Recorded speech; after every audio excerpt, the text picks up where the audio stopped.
Boa noite, estamos ao vivo. Sejam todos bem-vindos ao nosso webinário, ao nosso workshop, os 5 passos para tratamento das hérnias de disco. Vamos entrando em sala, vamos comentando a respeito de som e imagem, enquanto nós esperamos todos os colegas entrarem em sala. Hoje teremos bastante pessoas, bastante participantes, um curso que está show de bola, um curso que está editado, formatado, perfeito, para falar para vocês tudo a respeito de tratamento das hérnias de disco. Os 5 passos eficazes para tratar as hérnias de disco. Sejam bem-vindos. Comente a respeito do som, a respeito da imagem, como é que está. Desde já começando com os recados que são importantes para vocês. Se você tiver dificuldade de conexão, se você perder sinal da sua internet, não saia da sala. Clique no botão reconectar, que está acima, que normalmente aparece acima da sua tela, um botão vermelho, mas não reinicie, não feche o programa. Daqui 20, 30 minutos, é impossível entrar em sala de aula. Então, clique em reconectar. Leandra, obrigado. Maravilhosa noite, uma ótima aula. Jonathan, Bernardo, boa noite. Parabéns para você também. Parabéns a todos os fisioterapeutas que estão presentes. Hoje é o nosso dia. O dia dessa profissão maravilhosa, que só nos dá prazer e satisfação e que proporciona bem-estar, qualidade de vida, recuperação da vontade de viver, da vontade de fazer atividades. Fisioterapia hoje está em festa. Parabéns a todos vocês que estão presentes. Glória, Brenda, André, Renata, Rosilaine. De onde são vocês? É a primeira vez que estão aqui nos nossos workshops? Já assistiram algumas aulas? Comente, por favor. Gratidão pela participação.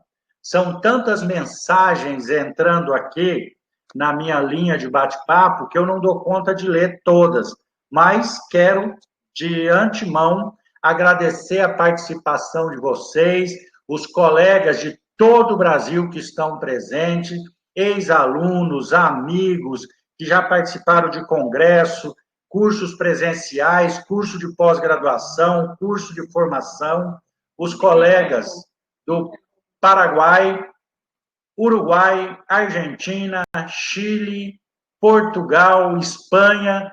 Tenho pessoas participando de todos esses países. De Recife, Itajubara, Ana Paula.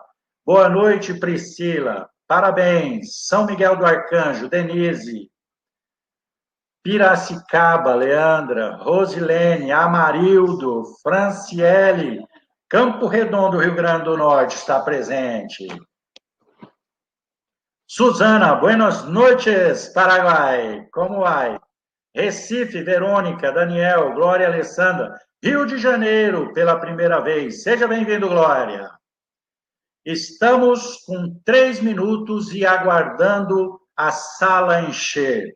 A participação hoje será excelente, eu tenho certeza, porque nós temos vários grupos de WhatsApp cheios de pessoas interessadas nesse tema maravilhoso.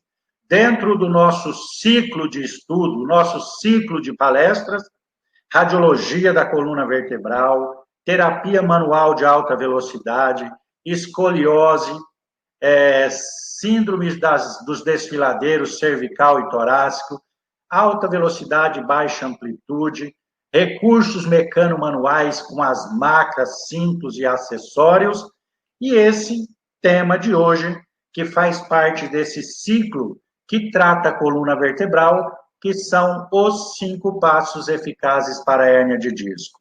Eu tenho certeza que todos que estão aqui são interessados nesse tema, e eu quero garantir para vocês que esses 3 dias de aula serão incríveis para mudar o seu conceito, mudar a sua concepção e a sua capacidade de interpretar, classificar e elaborar protocolos resolutivos. Parabéns por estar aqui.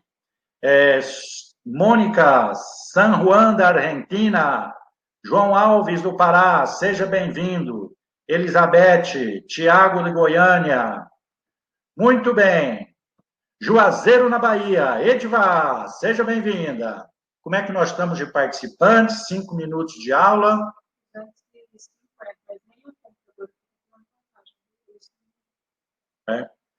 Muito bem. Vamos começar a falar a respeito do nosso tema. Antes, portanto, de eu entrar especificamente no tema abordado de hoje, eu quero explicar para vocês, ou para quem está aqui pela primeira vez, que quando eu compartilho a minha tela dos slides para a gente falar a respeito da fundamentação, eu não tenho acesso ao chat, ao bate-papo, portanto, eu não vou conseguir ler as perguntas de vocês. Eu quero que vocês reservem as perguntas, as dúvidas, para o final da aula, que eu volto aqui para tirar dúvida de vocês. E depois que eu compartilhar os slides, que eu falar da fundamentação, da estatística, nós vamos para uma aula prática. Aqui atrás, na maca, no negatoscópio, tem uma maca aqui que eu vou colocar a modelo, a nossa modelo, a Flávia, para que eu demonstre para vocês como se faz uma avaliação clínica e como faz a primeira fase, o primeiro passo, a desativação do conflito. Então, fique aí até o final. Quero, agora que eu tenho mais pessoas em sala de aula, parabenizar a todos os fisioterapeutas pelo nosso dia. É uma profissão realmente maravilhosa, que muda a vida daqueles que nos procuram. Profissionais interessados, profissionais que buscam conhecimento para ser melhor na conduta, para entregar aquilo que os seus pacientes procuram, estão de parabéns. Parabéns para nós. É um dia feliz. E quero garantir que para quem ficar aqui até o final, nós vamos dar um bônus. Esse bônus é um bônus surpresa, mas eu posso adiantar. Só é possível adquirir esse bônus, ele é gratuito, é uma cortesia, é uma oferta e que é útil para vocês no dia a dia da fisioterapia, eu tenho certeza disso. É um conteúdo relativamente grande que você vai aproveitar de forma totalmente gratuita, mas só é possível se você estiver aqui até o final, porque nós vamos disponibilizar o link para que você faça cópia desse link e tenha acesso a esse conteúdo que nós vamos oferecer gratuitamente hoje no final da aula. Portanto, fique comigo até o final. Buenas noites, Elva.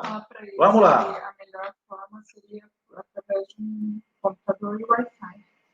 Não tem jeito, já tem gente falando que tá... Pronto, então vamos lá. O nosso recado do momento é: se você tem acesso a um computador, uma rede de internet boa, uma internet de cabo é melhor ainda, faça isso. Procure sair do celular se o celular está travando, porque tem algumas pessoas que começam a travar. É uma transmissão que tem qualidade de imagem, ela fica relativamente pesada. Então, se você tiver a oportunidade de se conectar numa rede de Wi-Fi e não no 3G do celular, a qualidade muda, tá? Então, muito bem. Vamos lá. Maria está parado, está travando muito, Poliana travou, então tem várias pessoas comentando que está travando a transmissão. Mas na verdade, a recepção. A nossa transmissão aqui é com cabo, então ele está funcionando normalmente. Procure conectar. Aqui, ó, no meu não está travando, estou no PC. Lucinalva está bem. Portanto, a opção é essa. Primeiro, se você tiver dificuldade de conexão, não feche o programa para depois reabrir. Reconecte. Tente conectar numa rede Wi-Fi. Com certeza, a qualidade muda muito. Vamos lá. Hoje, como eu já disse, o nosso tema é hérnia de disco. Sejam bem-vindos aos 5 passos para tratamento das hérnias de disco.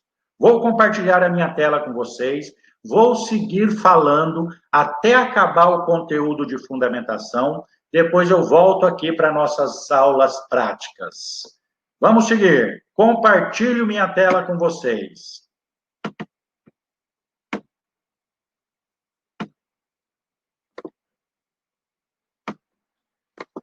Escolher uma ponteira que seja fácil para que todo mundo visualize.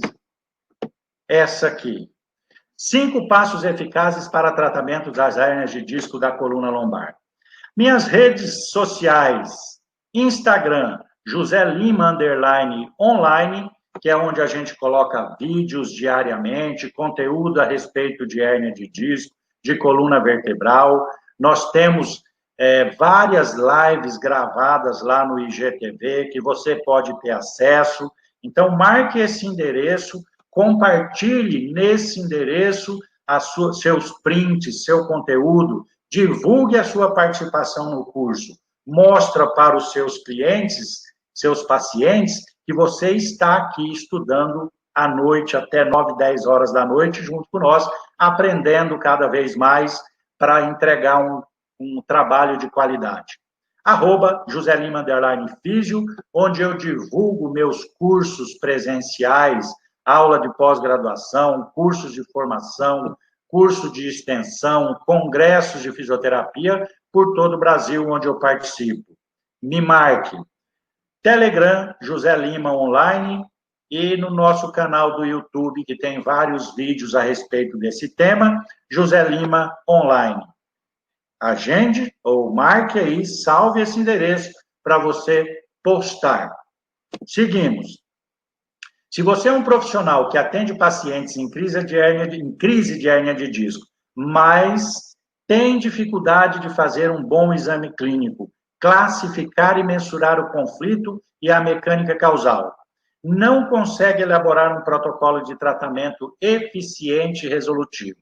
Se você se enquadra nesses critérios, é um fisioterapeuta bem intencionado, mas que tem dificuldade de avaliar, classificar e elaborar protocolos, é exatamente para você, para profissionais que têm esse perfil, que eu desenvolvi essa formação. Como tratar de forma resolutiva as hérnias de disco da coluna lombar. O propósito dessa aula é otimizar a forma de examinar e tratar as hérnias de disco e usar esse conhecimento para um diagnóstico correto e selecionar a melhor conduta terapêutica. Então, o que nós vamos entender, aprender, estudar nesses 3 dias é exatamente isso. É como ter uma análise clínica criteriosa do paciente que chega com uma lesão de disco, causando um conflito e uma sintomatologia. Interpretar, ver qual é a mecânica causal, mensurar isso nos exames de imagens, raio-x, tomografia e ressonância, e elaborar um protocolo baseado em cinesioterapia, em terapia manual, em estabilização segmentar e consciência postural. Os 5 passos eficazes. Avaliamos bem a hérnia de disco? O ato de avaliar o mecanismo da dor é apenas parte de um processo de avaliação. Não podemos ser mecanicistas ao ponto de pensar que, porque definimos uma causa de dor, avaliamos o indivíduo em todos os aspectos no universo causador de dor. Percebam isso. Às vezes, a interpretação de uma hérnia de disco é um dos fatores que faz com que o paciente tenha tamanha limitação funcional, tenha tamanha sintomatologia e venha até a clínica de fisioterapia. Nós temos que avaliar o nosso paciente como um todo, biopsicossocial. Qual é a sua condição estrutural, física? Qual é a sua anatomia, a sua postura? Qual é a sua condição emocional, o seu estado de tensão, de ansiedade, de estresse, o seu pânico, a sua fobia por outros episódios de dores? E qual é a sua função social? O que ele faz durante o dia? Qual é a postura que ele permanece? Ele tem um gesto de repetição ou uma postura viciosa de manutenção? Tudo isso tem que ser levado em consideração quando nós classificamos um paciente que tem hérnia de disco. Ele tem hérnia de disco por quê? Porque ele permanece sentado durante 8 horas, porque ele exerce uma mecânica de sobrecarga, carrega peso, trabalha na construção civil, fica agachado durante muito tempo. Então, vamos considerar todos os aspectos que envolvem aquele paciente que chegou aqui na crise de hérnia de disco, não só a lesão mecânica da hérnia de disco. O tratamento da hérnia de disco, na maioria das vezes, demora muito, tem um custo extremamente elevado e raramente cura a causa da patologia. Vocês vão ouvir todos os dias por aí: ah, hérnia de disco não tem cura, isso é conversa fiada. Ninguém consegue tratar hérnia de disco. E mais ainda, vocês vão ouvir por aí, hérnia de disco sara sozinho, não precisa de tratamento. Tudo isso pode ser verdade. A primeira afirmação, por negligência, incapacidade, insuficiência profissional. Hérnia de disco não tem cura. Então, se o cara não é capaz, não tem formação técnica, não conhece os recursos, qual é o processo de classificação, o comportamento do disco e a evolução dessa hérnia, ele vai dizer que a hérnia de disco não tem cura. Por outro lado, o que afirma que hérnia de disco sara sozinho, ele acerta em 60% dos casos, mais ou menos. Só que quando nós aplicamos um protocolo correto, avaliamos de forma criteriosa e aplicamos aquilo que realmente faz efeito no disco, nós elevamos esse percentual de 60% para 90%. Então, a hérnia de disco sara sozinho, mas ela sara mais e mais rápido quando tem um bom profissional conduzindo. Então, isso tem que ser levado em consideração. Um disco que sara sozinho significa que ele rompeu, extruiu o seu conteúdo, sofreu fagocitose, foi reabsorvido e perdeu a compressão. Portanto, ele não tem mais sintomatologia de hérnia de disco. Mas esse disco deixou de ser suficiente. Ele não vai mais absorver a carga. Então, a partir dessa autocura, que é o que acontece na maioria das hérnias, ele vai ter um disco lesado, que não vai mais gerar uma absorção entre vértebras e vai transferir a mecânica para a vértebra, para a faceta, e vai desenvolver uma segunda patologia, que é um processo degenerativo. Então, isso tem que ser levado em consideração. Restabelecer a funcionalidade da coluna. Quando falamos em tratamento fisioterapêutico, poucas vezes se leva em consideração as possíveis alterações primárias, sejam mecânicas ou emocionais. E tratar essas causas é fundamental para preservar a qualidade das estruturas funcionais, estabilizar e promover a consciência postural e reprogramar os gestos de forma eficiente. Eficiência é a palavra-chave. Qual é a eficiência funcional desse segmento da coluna lombar, no caso nosso? Ela está bem posicionada, ela tem força muscular, resistência muscular para suportar a exigência que ela está sendo colocada. Então, nós temos que promover estabilidade, funcionalidade, resistência, posicionamento ideal para que o indivíduo tenha eficiência funcional. E não importa qual a cor da bandeira ou como se classifica o quadro apresentado. No tratamento da maioria das hérnias de disco, não se inclui repouso prolongado. Muita gente fala, hérnia de disco, está com quadro agudo, deita medicamento e não faz absolutamente nada. Não tem nada disso. Requer movimento, requer manobra, mobilização, mesmo que seja passivo, mas requer, e atividade leve, bem direcionada, não é contraindicado para o paciente que tem hérnia de disco. Lógico, eu não preciso agredir o meu paciente que tem hérnia de disco, colocando ele para fazer jump, para fazer salto, para fazer corrida. Claro, ele está em crise com uma ciatalgia que mal consegue andar. Então, eu não preciso falar que ele pode correr. Não pode correr. Ele, no máximo, pode caminhar. Mas exercício bem direcionado trata a hérnia de disco. Então, repouso não é necessário. A terapia manual, a cinesioterapia e a educação, quando eu digo educação do movimento, educação emocional, educação da dor, o que é a dor, como ele interpreta essa dor, é isso que eu me refiro quando eu falo da educação do paciente. Deve ser a base do nosso trabalho, pois só dessa forma conseguiremos retirar a causa primária do conflito e estabilizar o segmento, devolvendo a capacidade física e emocional para a funcionalidade necessária. Então, nós temos que ser muito criteriosos. Nós não podemos desenvolver no nosso paciente uma fobia, uma cinesiofobia. O nocebo, que é valorizar muito a patologia, valorizar muito a lesão, cria um pânico no paciente. Nós não precisamos disso.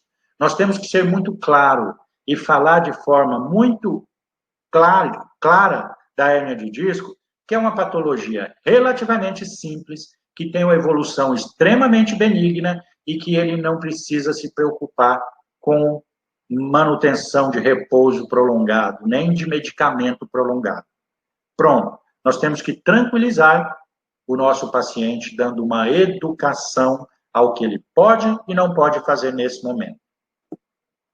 Devemos considerar 3 possibilidades de investigação no tratamento do paciente que apresenta alguma alteração do disco intervertebral: trauma, funcional e degenerativo. Veja, as alterações traumáticas da arquitetura e instabilidade, elas alteram, por exemplo, numa fratura de vértebra, uma fratura do istmo, com uma listese, esse disco estará comprometido. Imagine que a cápsula do disco e os ânulos fibrosos estão sofrendo um cisalhamento nessa mecânica. Então, essas listeses, pseudos-listeses, listese verdadeira, grau 2, grau 3, faz ruptura do disco e perde a função do disco. Esse disco que está sendo esmagado, notem aqui a espessura desse disco e a espessura do disco que está comprometido. Ele está deslocando o conteúdo dele ou para posterior, dentro do canal medular e do forame, comprimindo a raiz aqui, ou para anterior. Então, existem as várias desvios de deslocamento. Quando nós falamos de uma lesão de disco, nós vamos falar de lesão posterior. As fraturas, a alteração da arquitetura do corpo vertebral, seja pelo idoso, que tem uma porosidade excessiva e que a vértebra não suporta mecânica, seja por uma doença autoimune metabólica, seja por uma neoplasia, não importa. Ou até mesmo por uma fratura traumática que implodiu o corpo vertebral. Lógico que essa vértebra que deixou de ter arquitetura compromete também 2 discos, o acima e o abaixo dela. Nós temos que considerar as alterações de funcionalidade, qualquer compensação podal, pés planos, flexo de joelho, diferença de tamanho de perna, que chega até a pelve com uma báscula e que sofre uma compensação na coluna lombar, esses discos, assim como essas facetas, estarão em desequilíbrio e em sobrecarga mecânica e, com certeza, num determinado prazo, vai lesar. Entenda que o disco é a estrutura mais adaptativa que nós temos na coluna. Não é a vértebra que se deforma para formar uma compensação de escoliose no adulto. Não é músculo, ligamento. Quem deforma para fazer essa adaptação, no primeiro momento, é o disco. E eu tenho, então, uma sobrecarga ou uma inibição de determinados grupos musculares para manter essa compensação. Porque esse indivíduo tem uma perna mais curta que a outra. Veja, uma alteração, então, de trauma, instabilidade, uso repetitivo, foi a causa primária da lesão. Se eu não tirar isso aqui, que é a mecânica causal, ele vai gerar processo inflamatório, dor, postura antálgica, fraqueza ou rigidez, o desequilíbrio muscular, um tensiona, o outro cede. E quando eu solicito uma atividade desse segmento, dessa região, ele reproduz a lesão. Então, nós temos o primeiro ciclo perpétuo, que é o ciclo mecânico, instabilidade, trauma ou uso de repetição. Nós podemos ter as compensações psicofísicas, as alterações emocionais, como, por exemplo, a fibromialgia, que é uma doença que tem sintomatologia física, metabólica, de processo inflamatório, as miosites, mas ela tem um fundo emocional. Então, as doenças de fundo emocional, as doenças psicossomáticas, num dado momento, ela passa também a ser mecânica, como as contraturas, uma contratura de piriforme, uma contratura de quadrado lombar, uma contratura de escaleno, que pode ser causado por uma alteração emocional, de tensão, de ansiedade, pela produção, por exemplo, de cortisol. Cortisol é o hormônio que nos prepara para briga, fuga, ataque. Então, ele tensiona a musculatura, nos deixa rígido, ansioso. Diferente de endorfina e serotonina, que nos dá uma sensação de bem-estar, a musculatura está relaxada, sem um hipertônus. E isso, essas alterações psíquicas, que levam às alterações mecânicas funcionais, entra também num ciclo perpétuo. Esse estresse, ansiedade, depressão, distúrbio do sono, leva a uma postura de vício defensiva, que leva a alterações do sistema nervoso, tensão muscular. A partir daqui, dessa tensão muscular, nós entramos no ciclo mecânico funcional. Então, veja que uma alteração emocional entra num ciclo de hipertonicidade que vai fazer toda a alteração metabólica regional. Diminuição da circulação, isquemia, acúmulo de metabólicos, espasmos, amplitude diminuída, defesa involuntária, essa tensão, essa contratura muscular, efeitos psicológicos, função diminuída, fibrose, ponto gatilho, portanto, o segundo ciclo perpétuo, que é o ciclo emocional. E a terceira fase, a terceira condição, são os processos degenerativos. O meu paciente passou lá atrás por um trauma, por uma instabilidade ou por um estado psíquico que não foi tratado de forma corretamente e ele evoluiu para um estado de degeneração, de lesão irreversível. Então, a espondiloartrose, as fibroses e calcificações ligamentares, que são os osteófitos, as discopatias degenerativas. Veja, esse paciente não tem mais disco funcional. Existe aqui um fenômeno de vácuo, que é uma característica de desidratação e vaporização do gel. Aqui também, a ausência do espaço entre vértebras. Notem aqui, ó, além de uma listese, uma agressão mecânica no corpo vertebral. Tudo isso são processos degenerativos. Começou quando? Em algum dado momento, por uma causa, que pode ser mecânica, funcional, traumática ou emocional, desencadeou todo esse processo e fez com que o paciente chegasse até aqui. Notem aqui um nódulo de Small. Pode ser isso? A primeira disfunção mecânica que ele teve na lombar? Pode ser tudo isso. Mas o que a gente percebe é que o paciente que chega para nós aqui hoje, com um processo degenerativo, ele pode estar apresentando isso, ó. Não tem disco suficiente, não tem disco que absorve pressão, toda a mecânica é transferida para a faceta. Notem aqui o tanto de edema e processo inflamatório na musculatura paravertebral. Olha o tanto de osteófitos anteriores que esse paciente tem. Todos esses osteófitos anteriores significa projeção do disco para esse ligamento, que está sendo empurrado e vai passar por todo o processo de fibrose e calcificação. Então, nós temos as três causas. E eu gostaria de falar, então, a respeito da epidemiologia. Qual é a característica da hérnia de disco? Predominância de 30 a 40 anos, quando o núcleo ainda é gelatinoso. A partir daí, Tem incidência de hérnia de disco? Claro que tem, mas é muito menor. A incidência de hérnia de disco é adulto jovem. Após 50, 60 anos, o que vai acontecer é aquele slide que eu acabei de mostrar para vocês, os processos degenerativos, a osteoartrite. 4,8% dos homens e 2,5% das mulheres acima de 30 anos apresentarão ciatalgia pelo menos uma vez na vida. A média disso daqui é em torno de 3,5%. 3,5% da população vai ter episódios de ciatalgia causado pela hérnia de disco. Quanto é isso? São 7 milhões de pessoas que apresentam crise de hérnia de disco na sua vida. É um número gigantesco para que nós, somente nós, fisioterapeutas, temos que elaborar uma conduta de ou tratamento na fase aguda, imediata, para preservar a qualidade do disco, ou um tratamento tardio para que o paciente não evolua para um processo degenerativo precoce. Essa responsabilidade é nossa. Hérnia de disco na lombar é 15 vezes mais frequente que na cervical. Nós temos estatística, isso é literatura.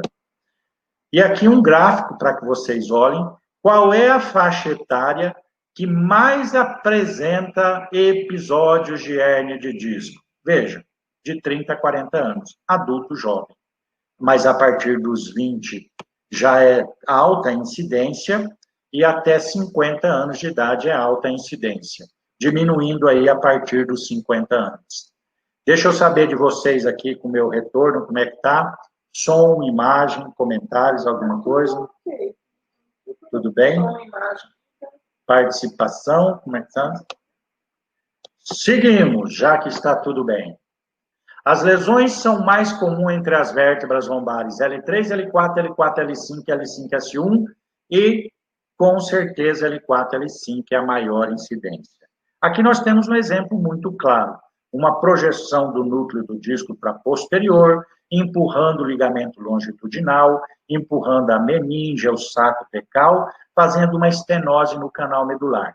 Lógico que esse canal medular tem caldequina, final de caldequina. Portanto, é praticamente um vazio. Nem sempre uma hérnia nessa altura, nesse grau, é significativa se ela for só póstero-central. Olha aqui também exemplos de L3, L4, L5. Veja, L5, S1 sem espaço, L4, L5 sem espaço, L3, L4 sem espaço. Volta a ser bom L2, L3. Osteófitos, formação, calcificação do ligamento. Desde já, eu gostaria de adiantar para quem está aqui me assistindo. Todo osteófito antes foi uma hérnia, é uma hérnia. Ele só calcificou nesse formato de bulging, de protusão, veja, notem, porque o disco daqui, que foi esmagado, espirrou para cá, empurrando o ligamento e fazendo uma calcificação desse ligamento. Então, aqui nós temos um osteófito que faz absolutamente nada em relação à sintomatologia. O osteófito não dói. O que dói, então, professor? Dói essa diminuição de espaço que transfere a mecânica para a faceta. Todas essas esclerose ósseas facetárias aqui significa hiperexcitação de terminação nervosa, degeneração da cartilagem articular, exposição do osso subcondral, e tudo isso dói. Não essa hérnia. Se essa hérnia ela é exclusivamente anterior, ela não causa dor. Mas a insuficiência desses discos leva a uma mecânica articular que causa dor. Na disfunção, ao sofrer a pressão axial e entrar em sobrecarga, um dos compartimentos será agredido e reproduzirá o sintoma. As compressões anteriores, vejam aqui essa imagem, geralmente são tratadas como hérnia, devido à sintomatologia irradiada, característica de compressão de raiz nervosa. Uma ciatalgia. O paciente vai chegar para nós, por exemplo, com uma ciatalgia. Por quê? Porque ele tem um padrão de compressão axial, levando a sobrecarga mecânica do disco e projeção do núcleo do disco para trás contra o foramen de conjugação. Isso comprime raiz e tem como característica hérnia de disco no diagnóstico.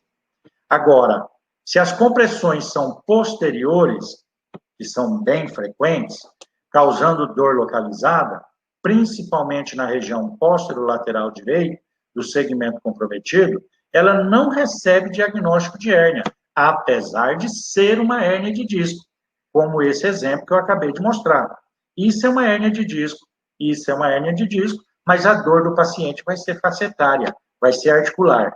Então, quando ele tem um padrão que o núcleo do disco se desloca para frente, ele não comprime foramen de conjugação, a agressão será facetária. E essa agressão facetária dá dor localizada e não irradiada. Mas são duas direções da hérnia de disco, posterior e anterior. A principal causa está associada a gestos, como baixar-se e erguer um objeto, tentar ficar em pé após ter estado em uma postura por tempo prolongado, ou realizar movimentos de inclinação repetidamente. Vou deixar claro também nesse momento. Abaixar e pegar peso não causa hérnia de disco. Ficar sentado durante 4, 5 horas não causa hérnia de disco. O que causa hérnia de disco é a repetição diária desses vícios, dessas mecânicas. Então, se a pessoa faz isso aqui 10 vezes por dia, todos os dias da vida dele, ele vai lesar o disco e vai ter irradiação posterior. Se a pessoa fica sentada 6 horas por dia durante 15 anos da vida dele, vai ter problema de hérnia de disco, sim. Não é o sentar ou o abaixar-se ou o pegar peso que causa hérnia. É a constância, é a repetição.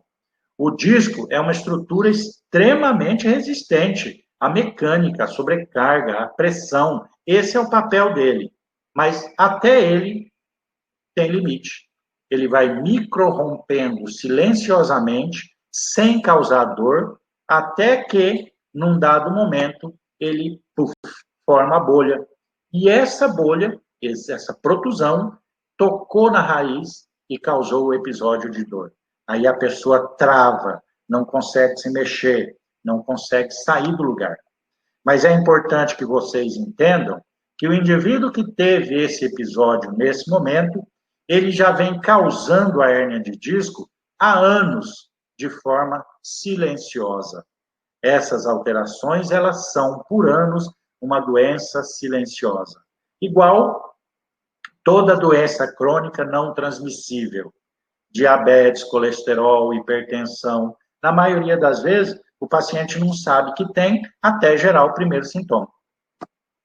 50% da população apresenta protusões ou herniações assintomáticas. Portanto, não valorize muito a lesão no próprio disco, mas sim onde é que está essa lesão e qual é o grau de lesão. 56% dos assintomáticos apresentam diminuição da altura do disco e uma ou mais protusões em 64% da amostra. Veja que nós estamos falando de alguns estudos de alguns autores que são respeitadíssimos quando se fala de hérnia de disco. 30% de uma amostra sem dor alguma apresenta algum grau de herniação do disco. 3 estudos relativamente importantes falando a respeito de nem todo disco dói, nem toda hérnia causa sintoma. E isso é real, isso é muito claro quando nós trabalhamos com radiologia. Eu trabalho com diagnóstico radiológico de pacientes com patologias de coluna há mais de 35 anos. E eu vejo todos os dias pacientes que têm hérnia e que a causa da dor dele não é a hérnia. Então, nem toda hérnia é sintomatológica. Portanto, não se trata o exame de imagem, não se trata a ressonância, e sim o paciente. Valorize qual é a clínica que o paciente apresenta, não a imagem que o paciente apresenta. Disco não dói. Vamos deixar claro isso de uma vez por todas também. O disco é uma estrutura extremamente resistente, ânulo fibroso, suporta carga mecânica, esse é o papel dele, portanto, ele é denervado. Os discos possuem pouquíssimas terminações nervosas e pouca sensibilidade à pressão ou às lesões do ânulo fibroso. Os discos não apresentam nenhum aporte sanguíneo e, consequentemente, não tem como cicatrizar ou regenerar. A nutrição do disco é feita através da placa vertebral terminal, a vascularização do disco é através dessa transferência vértebra, placa vertebral, disco, ânulo fibroso, e ele só é inervado na região posterior do ligamento longitudinal posterior. Portanto, diz que é uma estrutura que foi feita para receber carga e não pode ter dor, não pode doer por isso. Então, não é o disco que dói. Quando o paciente apresenta alguma sintomatologia relacionada a uma lesão de disco, é o que o disco comprime ou permite comprimir. Isso dói. Uma compressão facetária pela insuficiência do disco, isso dói. Uma projeção do disco para cima da raiz, aqui atrás, fechando o forame, isso dói. Porque a raiz é sensível à compressão. A faceta, através de suas terminações nervosas na cápsula articular, é sensível à compressão. A maioria das hérnias de disco serão assintomáticas e 75% delas se recuperam espontaneamente em até 6 meses. Outro estudo importante falando a respeito da evolução. O que o tratamento faz quando eu digo que seremos resolutivos? Reduzir esse tempo para 1 mês e preservar a qualidade do disco como bolsa.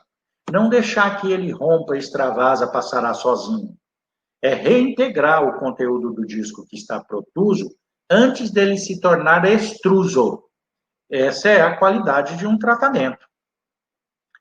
O que diz a literatura? Pacientes com grandes lesões compressivas tendem a ter regressão espontânea e ótimos resultados com o tratamento fisioterapêutico.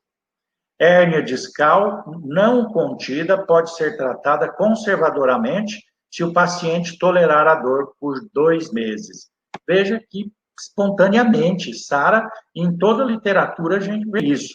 Os resultados após 1 ano são similares para os grupos operados e não operados, porque a cirurgia extrui o conteúdo do disco, aspira, cureta, retira o conteúdo do disco para deixar de existir uma compressão. E o tratamento conservador, não. Ele não busca isso. O tratamento, a cura espontânea, acontece exatamente isso. Ele rompe e aquele conteúdo que extravasou, ele será absorvido, vai sofrer fagocitose, vai se diluir dentro do gel do canal medular. Portanto, a sintomatologia vai desaparecer. Isso é muito claro. E como tratar? Com um curso extremamente benigno, o tratamento conservador é eficaz em 90% dos pacientes dentro de 4 a 6 semanas, utilizando terapia manual, estabilização articular e condicionamento postural. Veja que nós, através de recursos mecânicos, manuais, cinesioterapia, consciência postural, numa sequência lógica, tratamos a hérnia de disco. E quando eu falo tratar, tratamos de reintegrar, de devolver para o espaço aquele disco que ainda não rompeu. Portanto, preservando a suficiência do disco, a qualidade funcional do disco. Quando que um paciente vai para a cirurgia? Após 2 meses de tratamento, com todos os protocolos corretos e ainda apresenta alterações neurológicas importantes. Apresenta síndrome de caldequina, alterações de esfíncter, parestesia em cela, ciatalgia persistente com teste neurológico positivo. Então, se você fez tudo o que precisava, você aplicou o protocolo, direcionou o disco, tirou o conflito, tirou a mecânica causal e ainda assim existe uma compressão de raiz, se você não tirar, ele vai fazer isquemia, vai fazer lesão. Portanto, esse paciente vai para a cirurgia. Esse tem indicação clara. Mas isso é menos de 10% dos pacientes. E quando não evolui bem e ainda assim não tem indicação cirúrgica? Porque você tem que ter esse critério. Você é quem está tratando esse paciente. Você tem que ter essa responsabilidade. Considerar o aspecto emocional, se o paciente busca alguma compensação financeira, herança, aposentadoria por invalidez, essa hérnia, essa dor, ela pode ser a tábua de salvação dessa pessoa. Pacientes emocionalmente comprometidos potencializa a dor, ele vitimiza, ele se torna um paciente crônico na tentativa de buscar benefícios. Então, isso tem que ser levado em consideração. Perfil psicológico, depressão, histeria, conversão psicossomática, sensibilização e dor anormal a estímulos não intensos. Você encosta no paciente, ele grita de dor, em qualquer condição. Os sinais neurológicos não serão positivos, e ainda assim ele fala que ele tem dor em tudo, todo movimento. Sendo assim, nós correlacionamos esse paciente com o exame de imagem. O que eu devo avaliar no meu paciente? Como primeiro possibilidade, qual é a mecânica causal? O que reproduz a dor desse paciente e qual é a direção dessa hérnia? Veja, nós fizemos um estudo que mostrou que a postura que o paciente apresenta, ela está relacionada de forma percentual altíssimo com qual a estrutura que lesou. Por exemplo, na retificação, nós temos 85% das ciatalgias. Veja que 85% da ciatalgia está relacionado com uma redução da lordose lombar, porque o disco foi para trás nesse padrão. E que a lombalgia, 88% das lombalgias apresenta hiperlordose. Então, é uma estatística. Ó. Nós fizemos um estudo com 313 pacientes que foram mensurados através de radiologia e nós chegamos a essa conclusão. E qual é a mecânica causal disso? Toda hiperlordose, ela faz uma imbricação, uma compressão facetária e faz um bocejo anterior no disco. Exatamente o que causa a compressão facetária e dor localizada lombalgia. Ao contrário disso, toda retificação, toda não, 85% dos casos, mas as retificações tendem a fazer uma compressão no disco anteriormente, uma abertura facetária e o núcleo do disco, portanto, se projeta para trás. Nós temos, dessa forma, qual é a mecânica causal das lesões.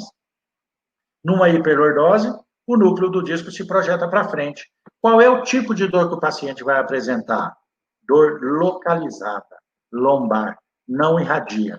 Ao contrário disso, o paciente que apresenta uma retificação, uma flexão da coluna, ele tem uma abertura da faceta, notem que tem uma desimbricação, tem uma divergência e uma compressão do disco anteriormente, projetando o núcleo do disco para trás.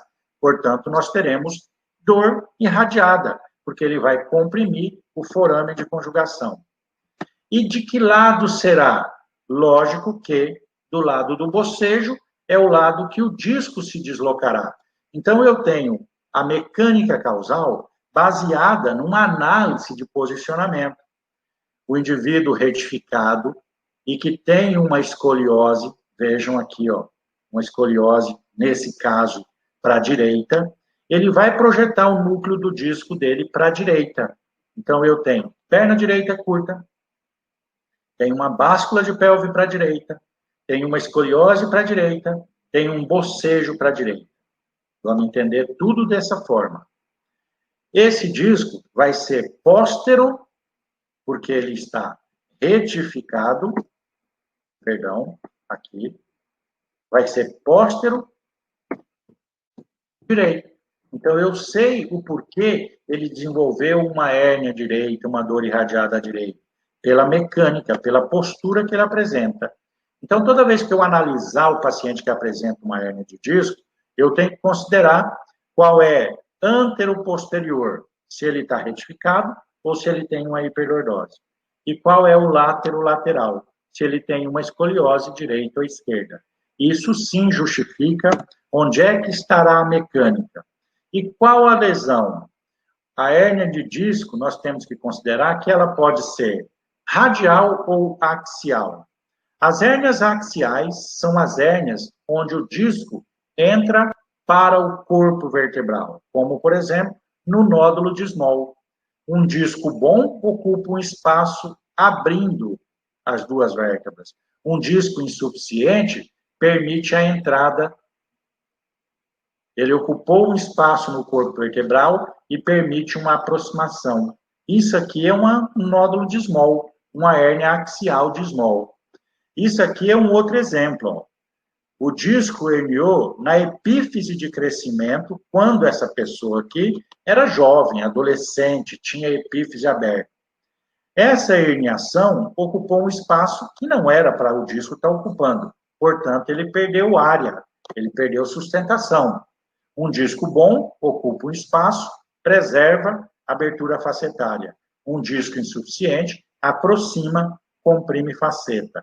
Portanto, as hérnias axiais, elas serão dor localizada, não irradiada, apesar de ser hérnia.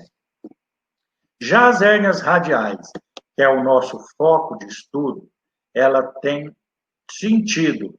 Pode ser anterior, lateral, posterior, ela pode ser em qualquer sentido e direção, desde que seja horizontal, é um raio.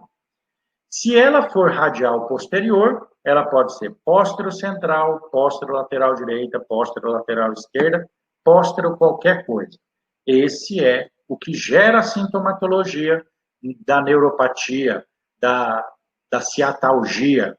Porque notem, ó, essa projeção de disco comprimiu o saco tecal, comprimiu o canal medular, vai dar dor irradiada no paciente.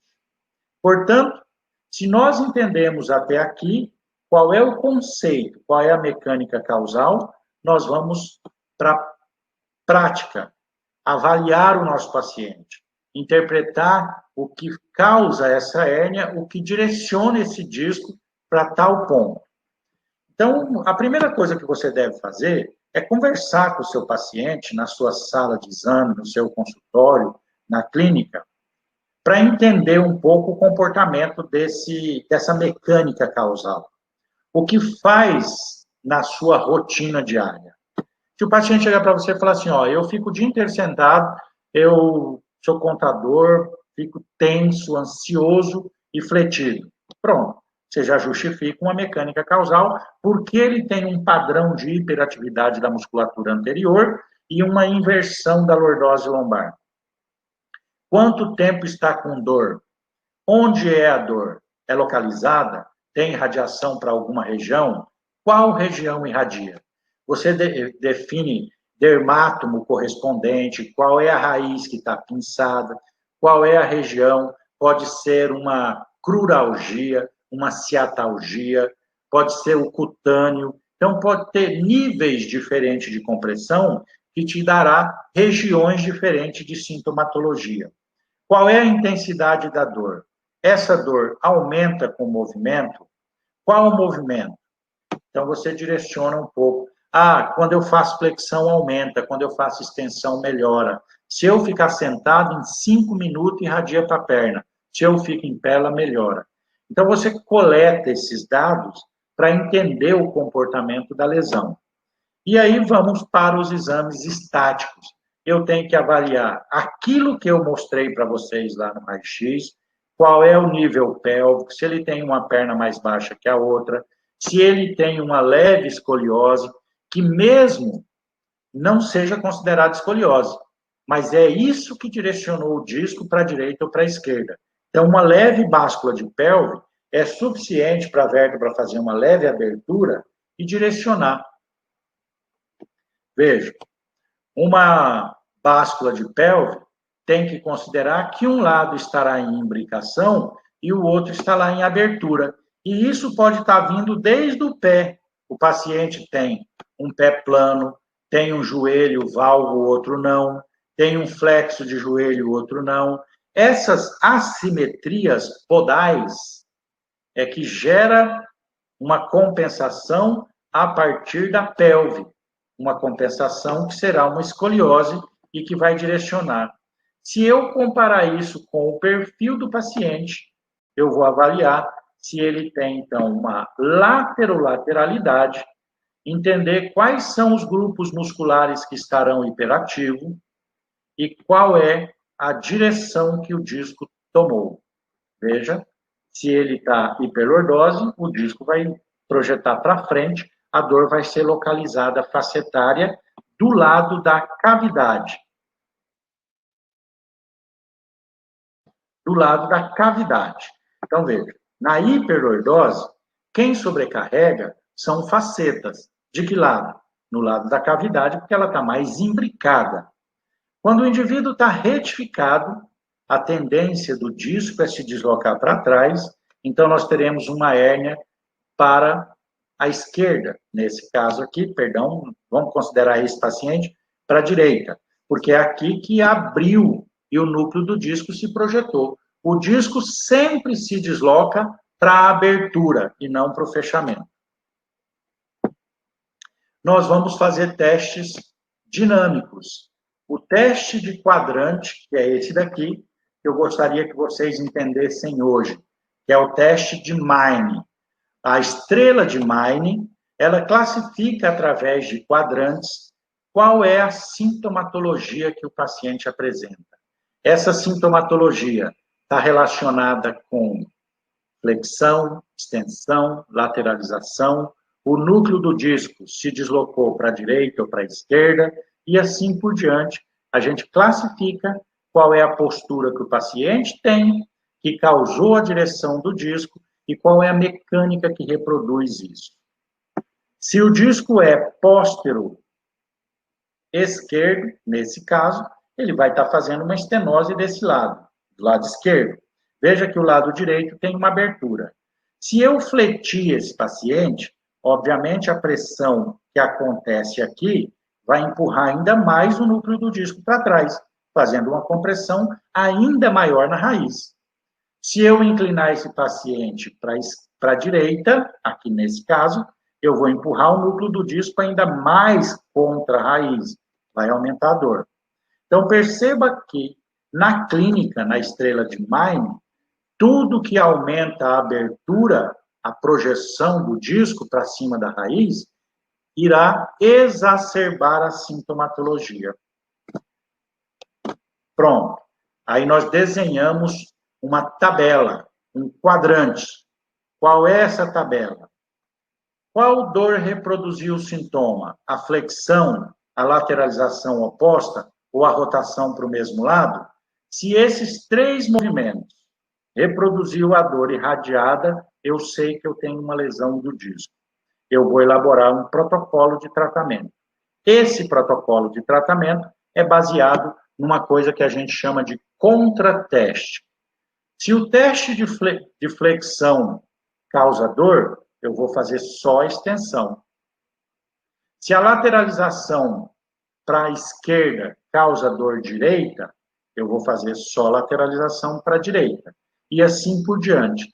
Então, eu quero que vocês entendam agora, aqui na prática, numa avaliação breve, o que eu devo interpretar para desativar o conflito do meu paciente. Vamos para a aula prática. Antes de eu fechar os slides, notem de novo aqui meus endereços para que vocês compartilhem. Printa, cole, marque, comente e eu agradeço. Vou fechar os meus slides para a gente começar.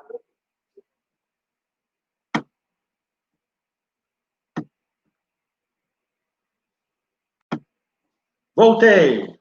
Pronto. Agora, nós vamos para a maca. Eu vou colocar a modelo.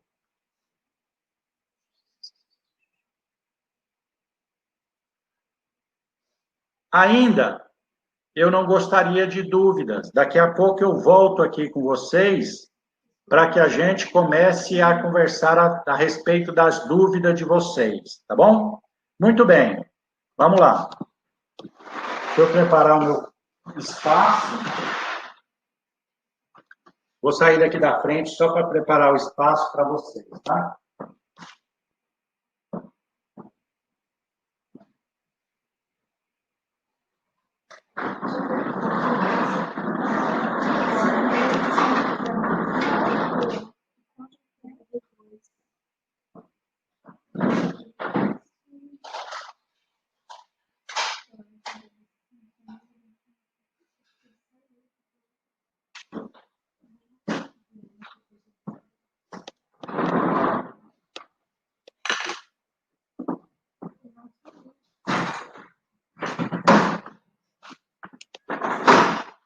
Vem aqui na frente.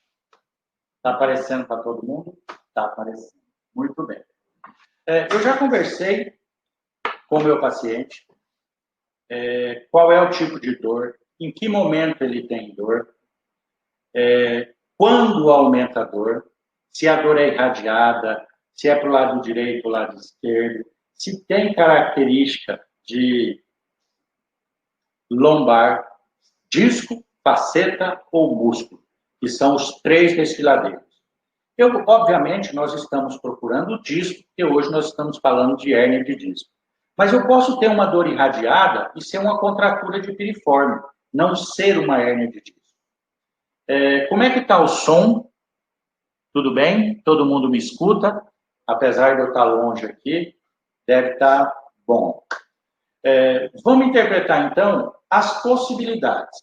Eu quero primeiro definir se o meu paciente tem alguma alteração mecânica, se ele tem uma báscula, se essa báscula justifica o direcionamento do disco que ele apresentou. Vou abaixar aqui um pouquinho para pegar um ponto específico na espinha ilíaca. A nossa referência, espinha ilíaca. Vou marcar para que vocês consigam ver. Ponto proeminente, espinha ilíaca antero-superior. Vou marcar de vermelho. Espinha ilíaca. Não?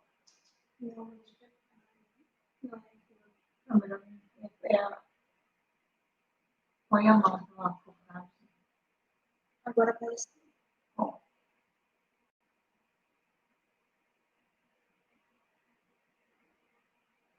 Marquei. 2 pontos da espinha ilíaca. Espinha ilíaca direita e espinha ilíaca esquerda.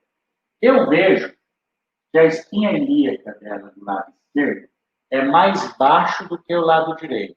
O que justifica que ela tem, então, uma báscula.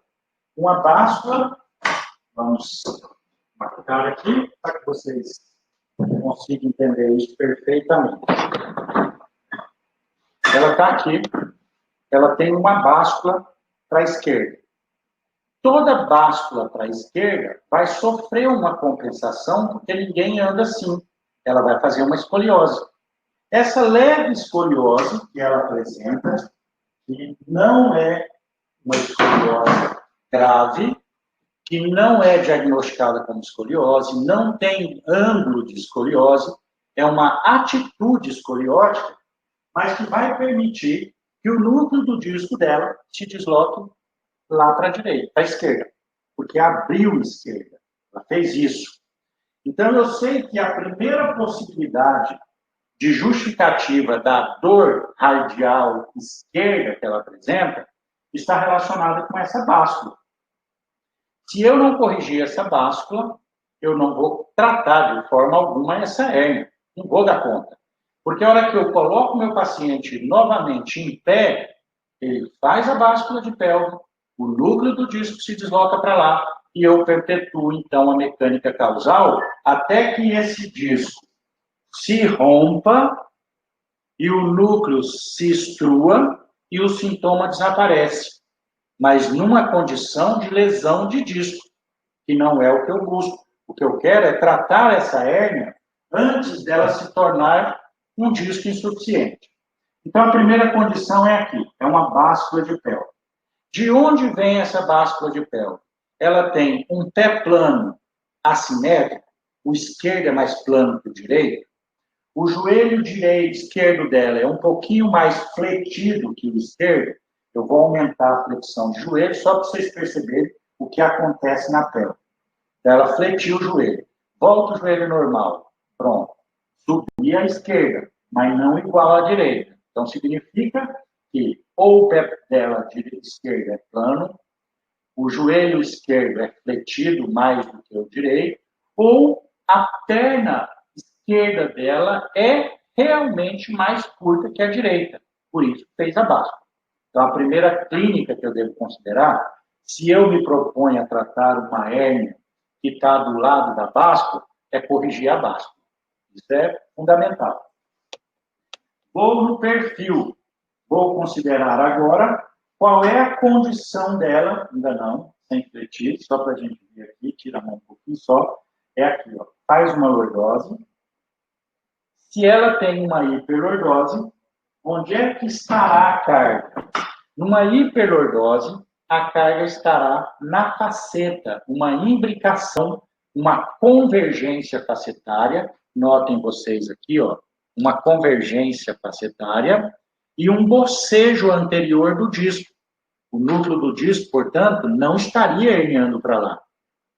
Se esse aqui fosse o caso, uma hiperlordose, agora vira de lá de frente, uma báscula, onde a mecânica estaria? Na faceta, porque é lordose, imbricou a faceta, do lado da convexidade, da cavidade. Então, desse lado eu teria dor. O sintoma que ela apareceria aqui não seria de hérnia de disco, seria de lombalgia, apesar do disco dela estar sendo herniado para anterior. Agora, se numa visão de perfil, que é o caso da Flávia, que nós estamos estudando uma hérnia de disco, ela é retificada. Perceba que, estatisticamente, 85% das hérnias de disco, da ciatalgia, está relacionado com uma retificação. Então, ela tem uma retificação, igual um ligão, isso, mantém, só tira o braço para todo mundo te ver. Ela está aqui, ó, ela está retificada. Nessa retificação, com essa báscula, que é o que ela tem, o disco dela foi para posterior esquerdo. Pronto. Eu defini, então, que numa análise estática, o que causa a hérnia da Flávia é uma báscula para a esquerda e uma retificação, porque ela fica o dia inteiro sentada, faz uma inversão de lordose, agride o disco mecanicamente, ou trabalha fletido, fazendo força o dia inteiro, agride o disco mecanicamente e desloca o disco para póstero esquerdo. Ela chegou para nós com uma sintomatologia e eu já defini qual é a mecânica causal. Veja, isso estará presente em quase 90% das hérnias de disco. Ela não tem uma alteração postural significativa, ela não tem uma escoliose significativa, não tem uma retificação absoluta, mas é essa mecânica que direcionou. Por que ela desenvolveu uma hérnia póstero esquerda e não antero direita ou póstero direita? Porque a mecânica causal não permite.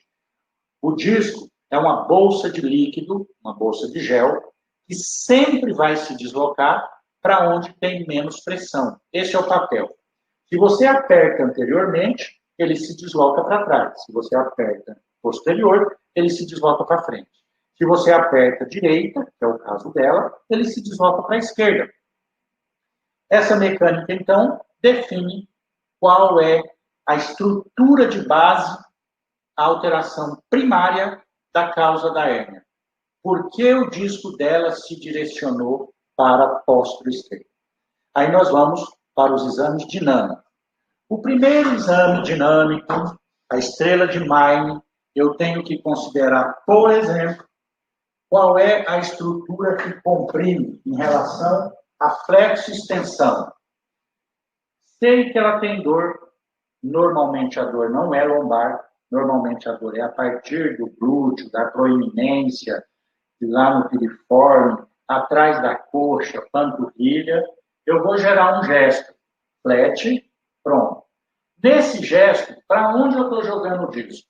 fazendo uma compressão anterior e bocejando posterior, aumentando ainda mais o disco contra a raiz. Então, nesse gesto, imediatamente, ela vai relatar dor aumentada. A dor irradiou, aumenta formigamento, dormência, parestesia. O paciente relata um monte de coisa. Para, volta, eu não faço mais, nunca mais esse gesto. Nunca mais é exagero, é força de expressão. Mas nós vamos evitar o movimento que reproduz a sintomatologia. Se vocês lembrarem de um teste clássico da literatura, que é o LASEG é pôr o paciente deitado e levantar a perna em extensão. Eu estou fazendo o LASEG com ela em pé. Ela com a perna estendida, eu vou levar o tronco em flexão. Eu tensiono o ciático, que é um cordão rígido, empurro esse cordão tensionando contra a hérnia e empurro a hérnia contra o cordão. Por isso, reproduz sintoma da LASEG positivo. Se deu positivo, para, volta, não faz mais. Já confirmei que foi positivo. Vou para outra direção do primeiro quadrante, que é flexo-extensão. Estende. Meu paciente fala, minha dor não aumenta. Ela não precisa nem diminuir, não é isso que eu quero. Mas ela não exacerba. Não é uma mecânica que reproduz o conflito. Pode relaxar, só para mostrar na peça anatômica. Então, o que eu fiz? Flexão. Comprimi faceta, projetei o núcleo do disco para frente. Na maioria das vezes, esse sintoma não reproduz ciatalgia. Ele pode reproduzir algum desconforto facetário, algum incômodo na lombar, mas dificilmente o núcleo do disco vai contra a raiz, porque é exatamente o inverso que eu estou fazendo. Abrindo o anterior, empurrando o anterior. Nesse primeiro quadrante, flexo-extensão, nós confirmamos que a dor aumenta na flexão. E isso vai ser claríssimo na maioria dos pacientes que apresentam hérnia de disco. Vou para o segundo quadrante, lateralização. Projeta. Vira de costas para isso, só um pouquinho, por favor. Pronto. Projeta. Eu quero comprimir um lado esquerdo no caso, e abrir no direito. O que eu estou fazendo com esse núcleo de disco que está aqui do lado esquerdo? Empurrando ele para lá, porque eu estou bocejando para lá. Quando eu faço o bocejo do lado inverso da hérnia, eu diminuo o conflito, eu diminuo a compressão, porque eu permito que o núcleo do disco volte para o centro dele e não exacerba, não irradia, não aumenta a dor. Volta naturalmente, fica aí só um pouquinho, deixa eu abaixar aqui um pouco mais, aí. Pronto. E o segundo movimento do segundo quadrante, lateralização para o lado contrário da hérnia. Com certeza, o bocejo foi aqui, o núcleo do disco se projeta ainda mais, já é projetado para cima da raiz, vai ter dor irradiada. Então, essa sintomatologia, essa exacerbação, esse conflito, confirma que é uma hérnia póstero-esquerda e que aumenta a dor na flexão e aumenta a dor na lateralização oposta. Se vocês lembrarem da tabela, que depois eu posso disponibilizar para vocês, pode ficar tranquilo. A tabela de diagnóstico da estrela de Maine diz que aumenta a dor na flexão, aumenta a dor na lateralização oposta. E vai aumentar a dor na rotação para o mesmo lado. Por quê? Nós vamos fazer o seguinte. Quando eu estou com o paciente em pé, eu vou fazer um teste rotacional a partir de cabeça, ombro, tórax, para chegar até na lombar. Então, é uma rotação descendente. Se eu tenho uma hérnia... Dá um passinho para frente, só para você aparecer mais lá. Aí. Se eu tenho uma hérnia... Só um pouquinho para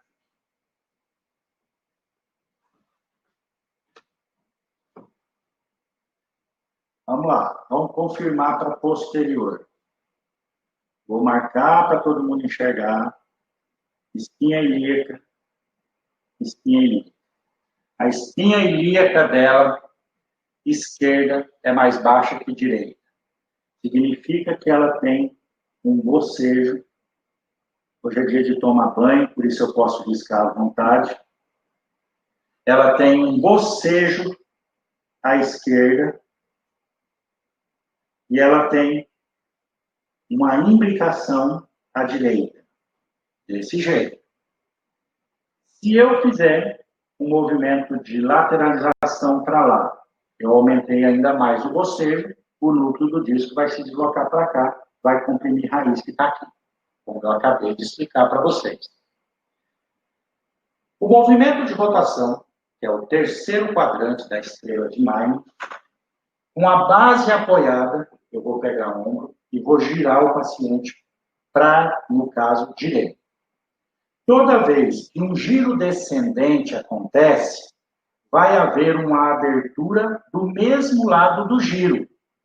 Então, giro descendente para a direita, vai abrir faceta direita e vai fechar faceta esquerda. Se eu estou fechando o esquerdo, teoricamente, eu não exacerbo o sintoma. Não pode.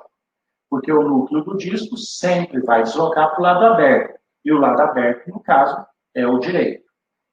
Não reproduziu o sintoma, volta, ficou aqui. Vou para o outro lado. Giro descendente para a esquerda. Agora sim, eu estou gerando um bocejo, uma abertura. Todo giro descendente abre do mesmo lado do giro. Então, uma abertura esquerda permite que o núcleo do disco, que já é projetado para a esquerda, projete ainda mais para cima da raiz, vai exacerbar a dor. Então, nós temos um teste que será positivo, que é rotação do mesmo lado. Pronto, senta aqui um pouquinho, de frente para as pessoas. Veja, o que é que nós concluímos? Que o paciente sempre apresentará uma mecânica causal. Uma báscula para a direita ou para a esquerda e, em 85% dos casos, uma retificação. Isso é a tridimensionalidade da lesão. E que a estrela de Mine será reproduzida em 3 quadrantes. No caso da hérnia clássica, ele reproduz na flexão, dará positivo, na extensão, não. Na inclinação para a direita, que é inclinação para o lado contrário do sintoma, dará positivo, porque ele boceja, aumenta a hérnia esquerda. Então, inclinação oposta dará positivo. Inclinação para o mesmo lado, não reproduz sintoma. E o movimento rotacional. Rotação descendente para a direita, abre o lado direito, não reproduz sintoma. Rotação descendente para a esquerda, abre o lado esquerdo, vai reproduzir sintoma. Então, a nossa tabela, que está ali nos slides que eu mostrei para vocês, o último slide, será reproduzido assim. Dor de disco aumenta na flexão, na inclinação oposta e na rotação para o mesmo lado. Sendo assim, eu preciso entender agora, depois que eu confirmei qual é a mecânica causal, quais são os gestos que exacerbam o sintoma, entender quais são os músculos que estão envolvidos nesse padrão postural. O psoas, quadrado lombar, e o piriforme são 3 músculos que eu devo desativar para tratar uma hérnia lombar. Sempre. Só para que vocês entendam. Segura aqui um pouquinho, por favor. Além de modelo, vai ser agora auxiliar. Se ela tem uma báscula para a esquerda, aqui. Esse psoas, que é o lado que tracionou, que se insere lá no trocânter menor, o psoas do lado da convexidade sempre será o psoas curto. Portanto, o psoas do lado da hérnia de disco sempre é o tensionado, é o curto, é o hiperativo. eu preciso desativar. Ao contrário disso, o lado da concavidade, eu tenho o quadrado transverso e o oblíquo e o intertransversário curto. Eu preciso desativar. E o piriforme, quando nós olhamos de costa, eu tenho o piriforme do lado do psoas curto, ou seja, do lado da báscula, estará hiperativo por uma excitação de terminação nervosa, do lado do bocejo, do lado da hérnia, comprimido aqui. Esses são os 3 primeiros músculos que eu tenho que desativar com digicopressão, com inibição tônica, antes mesmo de gerar as manobras que retiram o conflito. E isso nós vamos fazer amanhã, na nossa aula, depois dessa avaliação, a nossa aula de desativação. Como retirar o conflito do paciente. Tá? Muito obrigado, pode sentar aí. Deixa eu sentar de volta com vocês.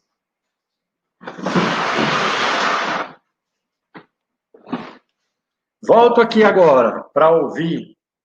Agora, para a gente conversar, vou pôr o óculos. Renata, repete essa parte. Qual parte? Roberta, obrigado. A aula ainda não acabou. Eu estou aqui para tirar dúvidas. Não saiam daqui. E ainda vamos disponibilizar o bônus daqui a pouco, tá? Então, fiquem presentes. Como é que nós estamos de participantes? Como é que está o número de... 430. Ótimo, todo mundo elogiando. Muito bem. Alguém perguntou como fazer para repetir. Repete, por favor, quais os movimentos desencadeiam. Passa tão rápido que eu não consigo. Se vocês puderem me ajudar. Gleice. Muito bem. Quais os movimentos que desencadeiam a dor?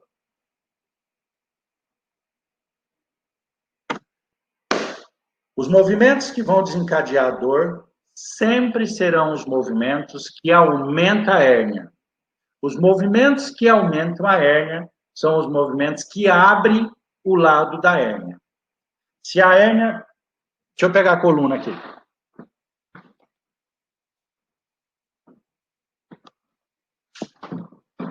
Vamos lá com vocês. Todo mundo.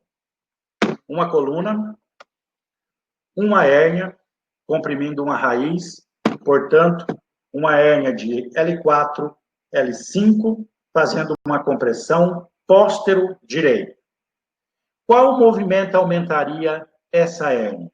Um movimento de flexão de coluna, ou seja, o movimento de retificação da lordose, aumenta ainda mais esse disco contra a raiz nervosa amarelinha aqui. Portanto, o primeiro movimento que dará positivo é o movimento de flexão. O indivíduo fica sentado, que é a causa, e ela reproduz na flexão.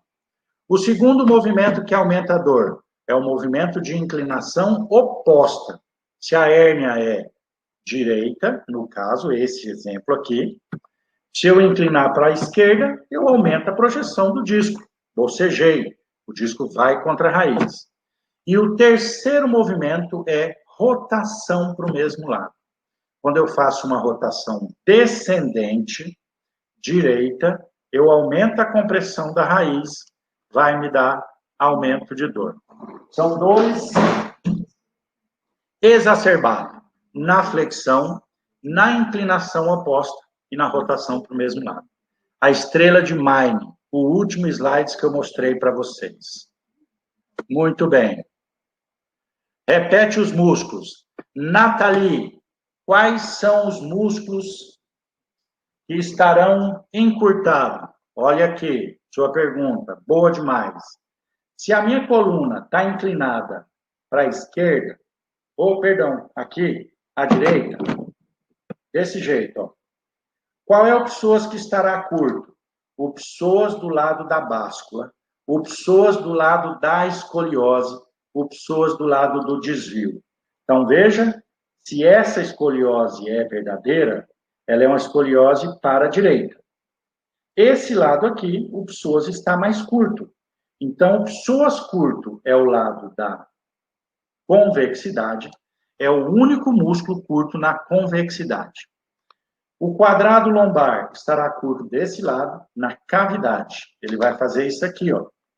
Ele vai tensionar, trazendo as costelas para próximo do ilíaco. Então, ele está curto aqui. Então, psoas curto à direita, quadrado lombar curto à esquerda, e o piriforme, que é um músculo importante, estará curto também do lado do psoas curto, que no caso, à direita. 3 músculos importantes. Na verdade, quando a gente fala da conduta terapêutica, eu falo desses músculos que estão hiperativos, desativo primeiro, e vou para uma sequência de manobra de retirada de conflito, que é baseada nesses testes. Se a flexão dói, a minha manobra terapêutica é na extensão. Se a lateralização oposta dói, a minha manobra terapêutica é na inclinação para o mesmo lado. Se a rotação dói, eu vou rodar para o outro lado. Então, amanhã eu vou mostrar para vocês quais são as manobras de desativação dos músculos e quais são as manobras de retirada do conflito. Além de falar para vocês da radiologia. Como é que eu devo classificar uma hérnia na radiologia? Então, amanhã nós temos uma aula extremamente importante, que é exatamente isso. Um diagnóstico diferenciado, uma interpretação que classifica as patologias nas várias fases, que me dá a possibilidade de elaborar um prognóstico, de falar para o meu paciente assim, ó, em 5 atendimentos eu vou te sarar, tiro da crise. Ou eu chegar para o meu paciente e falar assim, eu preciso que você venha na clínica 2 meses. Como é que eu sou capaz de falar isso? Lógico que baseado em evidência, baseado no exame, no comportamento do disco e na condição que aquele disco apresenta. Eu não vou falar isso no achismo, eu acho que em 5 sessões, eu acho que em 2 meses. Não, é comprovado. Se o disco tem uma condição, o comportamento dele será um. E você consegue acompanhar esse comportamento através das manobras. Eu vou mostrar isso amanhã para vocês. Não deixe de estar aqui amanhã. Alba, graças. Franciele, excelente, obrigado, Fabiano. Repete os músculos, por favor. Músculo curto, Sueli. Psoas do lado da convexidade, quadrado lombar do lado da concavidade, piriforme do lado da convexidade.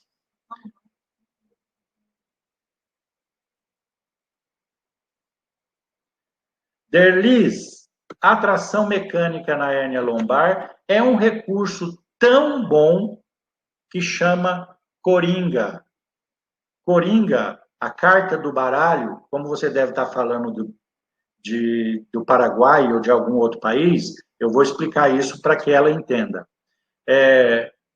O coringa é a carta que substitui qualquer outro dentro de um jogo. Então, nós chamamos de movimento ou manobra coringa. Eu coloquei os pacientes numa mecânica de tração e radiografei os pacientes. Eu vou falar disso aqui nesse curso, já na quinta-feira. Mas, como a pergunta surgiu, eu já vou esclarecer. Quando nós fazemos uma tração de até 50% do peso corporal do paciente, nós aumentamos em 30% o espaço articular que ele apresenta. É comprovado através de exame radiológico, sem atração e com atração. Vamos ver aqui. Tem um paciente com hérnia de disco, artrose, cadê? Você lê o nome?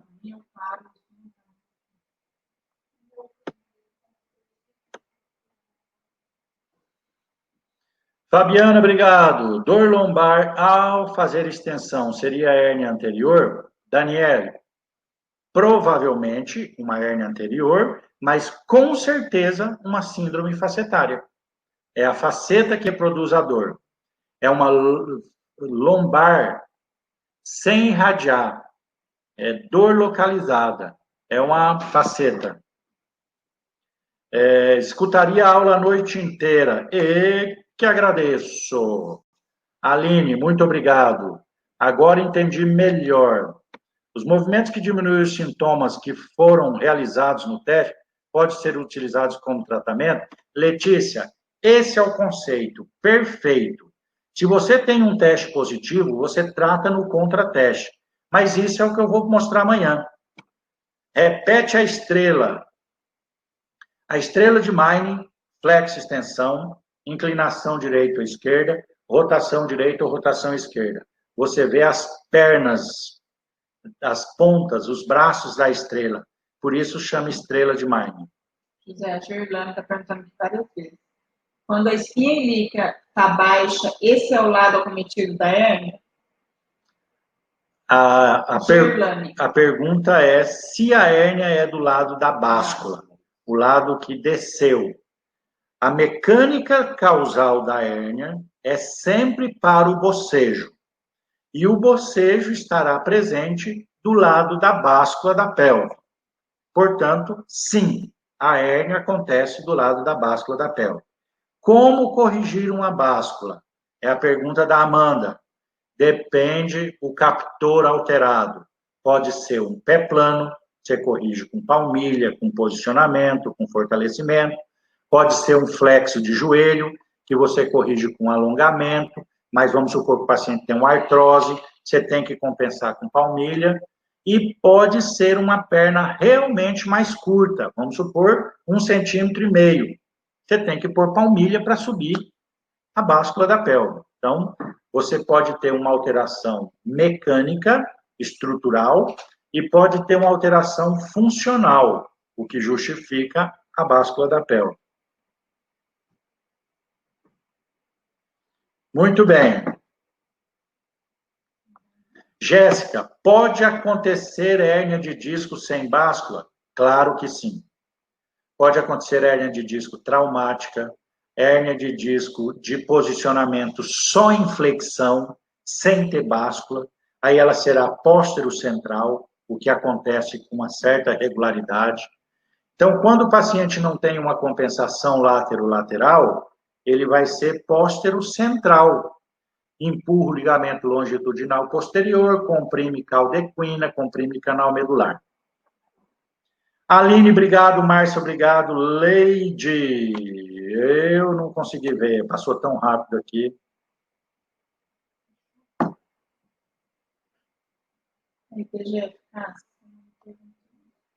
Amanda, qualquer programa de cinesioterapia que siga o conceito de retirada de conflito e estabilização segmentar será eficaz. O que você não pode, por exemplo, no RPG, é fazer posturas fechadas que retifica ainda mais o paciente que tem uma retificação de lombar e uma hérnia de disco. Excelente. Eu trabalho com RPG, com osteopatia, com quiropraxia, Maitland, Pilates, fisioterapia aquática, estabilização segmentar, treinamento funcional. Então, eu posso trabalhar com qualquer programa de cinesioterapia passivo, ativo, estático e dinâmico, desde que eu siga o conceito de correção.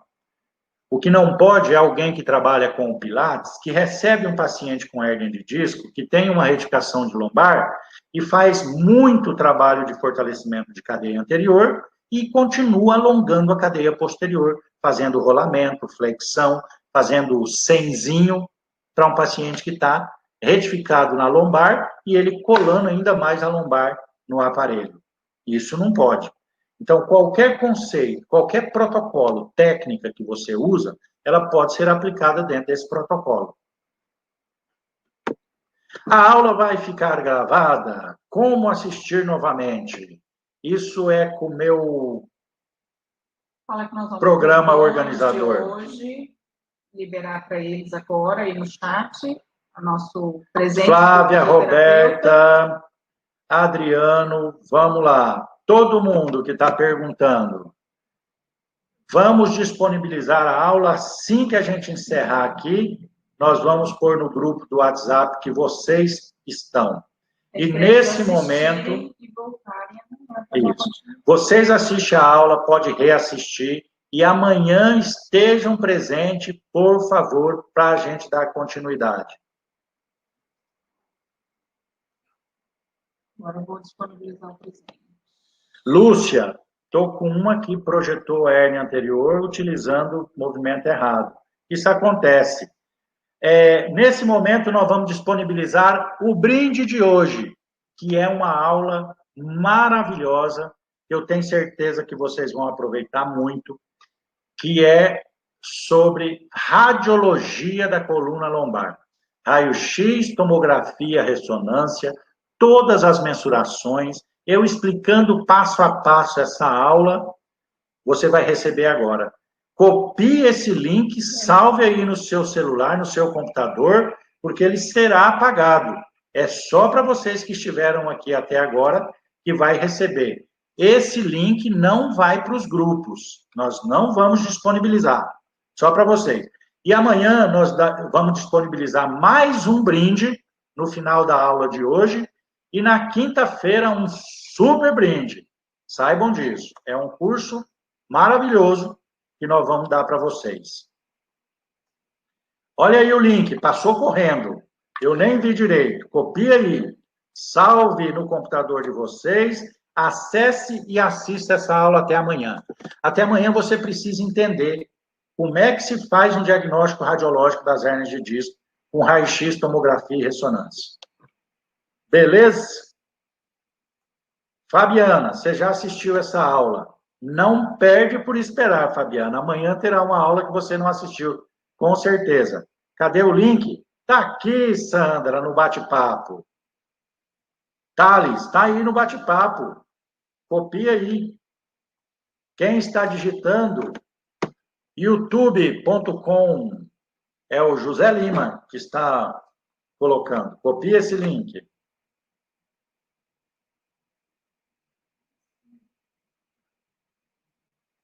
Meu Deus, Roberta, tá aí no bate-papo, você não colar de novo. Marcela, Márcia, cadê o link? Cadê o link? Quanta gente pergunta cadê o link? Tá aí no bate-papo. Essa aula ficará gravada, Larissa. Daqui a pouco eu já disponibilizo para vocês nos grupos de WhatsApp. Fique atento aos grupos de WhatsApp, porque é o nosso canal de comunicação durante esses 3 dias. A gente não vai pôr no grupo esse link, é só para quem ficou até o final. O link que nós estamos postando, vou repetir, não vai para o grupo de WhatsApp e amanhã ele não será recolocado. É só hoje, essa aula de radiologia incrível, só hoje que você pode acessar. Pode acessar, não. Pode salvar o link. Você pode acessar quantas vezes quiser. Mas amanhã você não terá acesso a esse link. Copie ele agora e salve. Foi colocado ele aí várias vezes.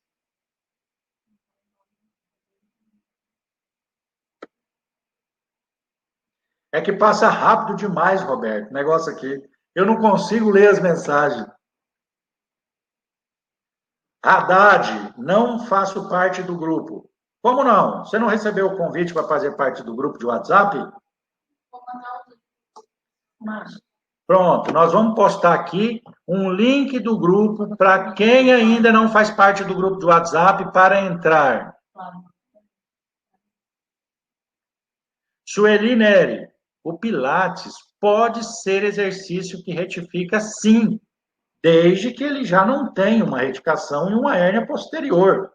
Se um paciente que tem hiperlordose com a hérnia anterior projetada, ele pode buscar exercício de retificação. É esse curso de interpretação radiológica, sim, Márcia. Aproveite. Raio-X, tomografia e ressonância e mensuração da coluna lombar, da coluna vertebral. Aproveite. E não perca a oportunidade, quem não faz parte do grupo de WhatsApp. Vamos postar agora, tá? Se por acaso alguma dúvida sua passou aqui sem a gente conseguir ler, sem conseguir resolver, volte amanhã, traga sua dúvida, reveja o vídeo lá nas tabelas, em tudo que você ficou em dúvida, que amanhã também nós temos mais um bate-papo como esse. E venha participar. Na quinta-feira, de novo. Então, nós temos 3 dias de conversa, de aula.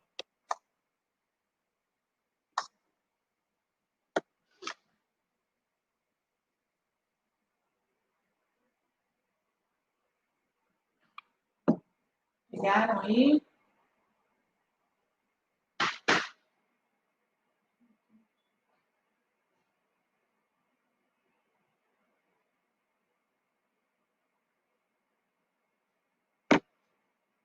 Leide, sobrepeso interfere em recuperação de qualquer coisa. Sobrecarga, agressão mecânica.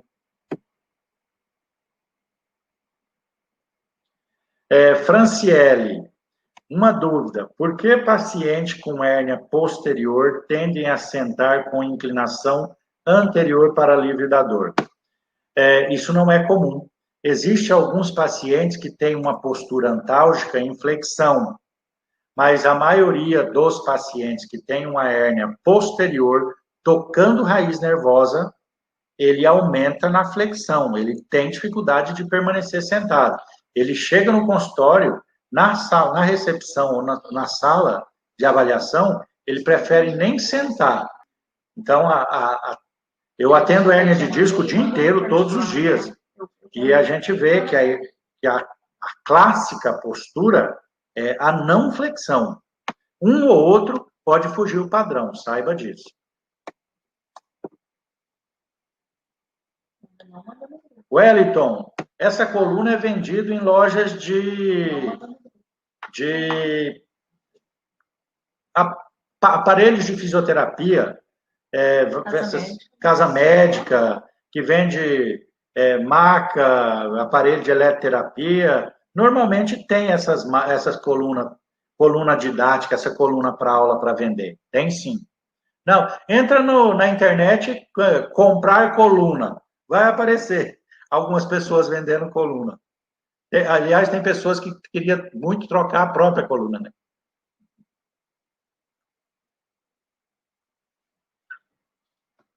Fernanda, é possível que a dor irradiada possa atingir apenas o hálux. Tem paciente que tem parestesia somente na ponta dos dedos. Mas não é comum. Se o paciente tem dor muito pontual no hálux, investigue outra causa. Porque uma ciatalgia, ele terá um desconforto, pelo menos, num dado trajeto. Então, se é exclusivamente uma dor de hálux, que não exclui uma hérnia lombar, saiba disso. Mas a possibilidade de ser é muito baixa. Então, investigue aí um processo inflamatório, uma alteração de vascularização, um processo mecânico degenerativo, uma alteração metabólica como ácido úrico, que pode dar dor no hálux. Investigue outras possibilidades também.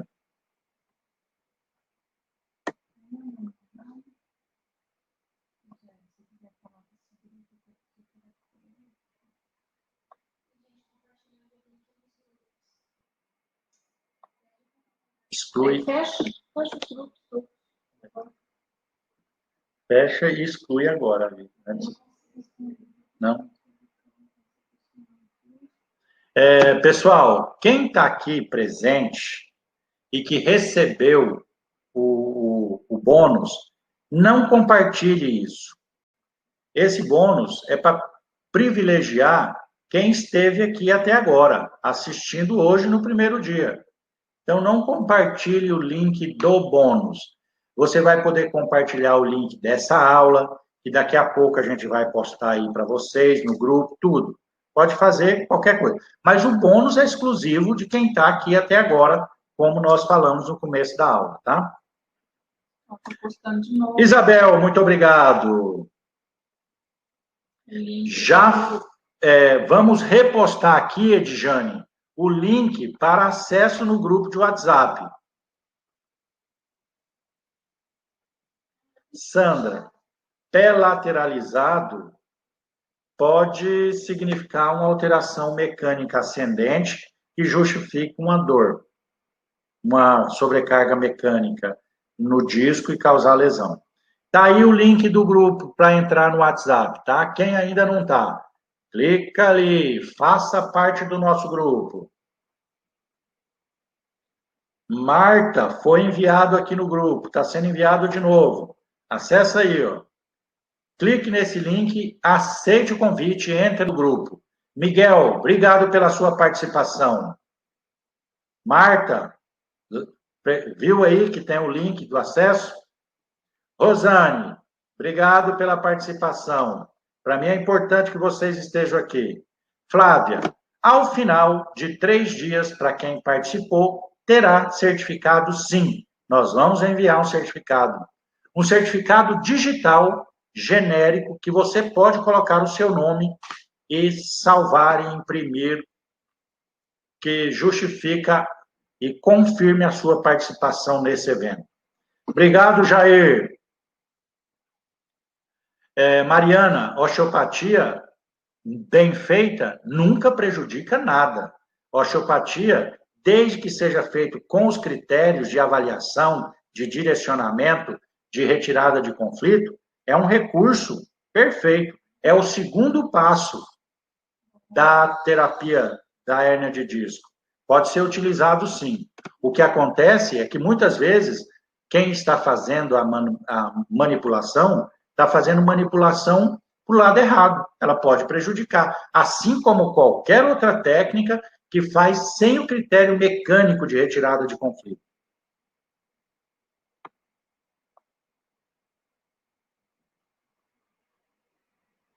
Obrigado pela aula maravilhosa, parabéns pela excelente explicação. Muito obrigado. De novo aí o link do bônus. Copie, salve para você assistir quantas vezes quiser. Não compartilhe.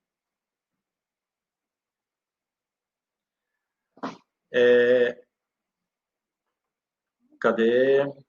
Renata, Denise, Ana, muito obrigado. Reabilitação dinâmica muscular, escola de postura. Sim, conheço RDM.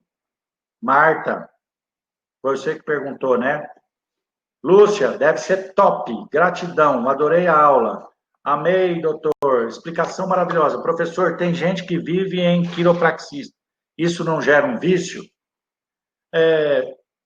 Gera, assim como também na fisioterapia, no pilates, no treinamento funcional, no psicólogo, mas o profissional é que desmama, é que tira o vício e que determina que o número de atendimento suficiente para tratar é esse, se eu não dei conta, não é isso que vai resolver. Então, nós precisamos ter critério na hora de dar alta para o paciente. Fisioterapia não pode ser eterna, assim como nenhuma outra técnica pode. Maria Verone, obrigado. Adriana, obrigado. Fernanda. Sandra, foi um prazer. Lisiane. Muito obrigado, viu? E por hoje nós vamos encerrar a nossa aula. Traga suas dúvidas amanhã, esteja nos grupos de WhatsApp, faça parte dos grupos para que você receba essa aula para assistir de novo, tá bom? Deixa eu ver se eu consigo ler alguma coisa aqui.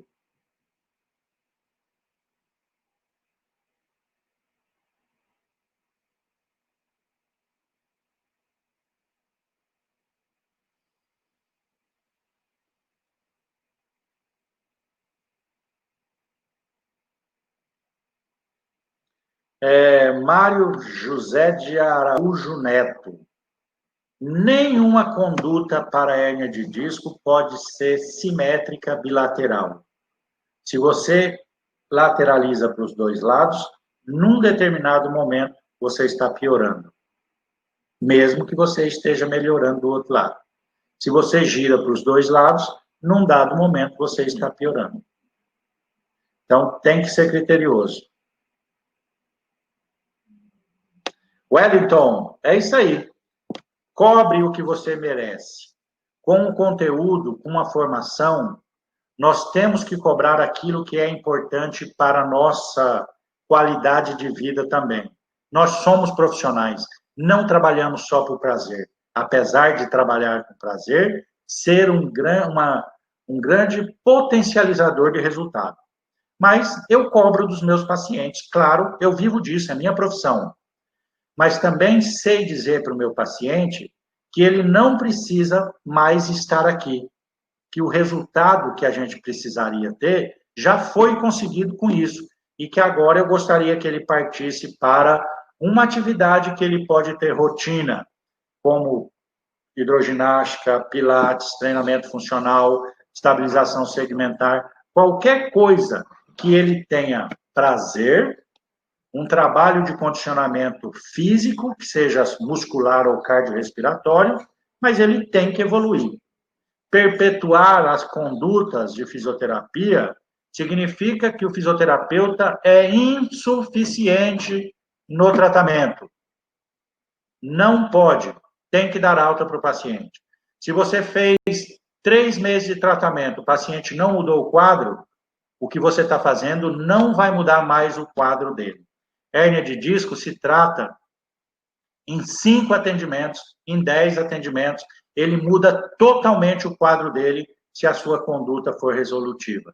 Então, saibam disso. Tem que ser eficaz na resolução.